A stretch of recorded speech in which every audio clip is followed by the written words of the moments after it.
Lorsque l'on a une matrice à n lignes et p colonnes, comme par exemple la matrice A, de coefficient AIJ, et donc avec n lignes et p colonnes, eh bien on appelle transposée de A la matrice que l'on note T de A, et dont les coefficients sont A, J, I. Donc j'ai échangé I et J entre cette matrice-ci et cette matrice-ci, ce qui veut dire que la transposée, maintenant, possède n colonnes et p lignes. Et qu'en gros, les colonnes de A deviennent les lignes de transposée de A. Alors on notera, ce sont des cas particuliers, mais des fois on peut avoir la transposée de A égale à A, et à ce moment-là on dit que A est symétrique. Symétrique parce que par rapport à la diagonale, les coefficients sont symétriques. Et si on a T de A égale moins A, on dira que A est antisymétrique.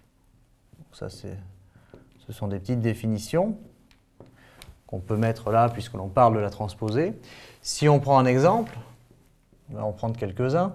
On peut prendre la matrice A est égale à 1, 6, moins 2, 4.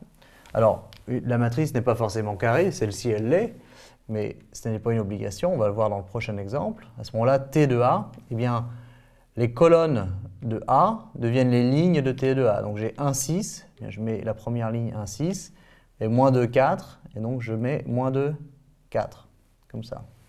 De la même façon, si je prends A est égal à une matrice de taille 3 par 2, 1, 0, 2, moins 3, 8, 1, et bien à ce moment-là, T de A, ça va être une matrice de taille 2, 3, plutôt que de taille 3, 2, et la première colonne de A va devenir la première ligne de T de A, donc ça va être 1, 0, 2, et donc la deuxième colonne de A devient la deuxième ligne, moins 3, 8, 1. Donc ça c'est une matrice de taille 2 par 3, et celle-ci elle est de taille 3 par 2.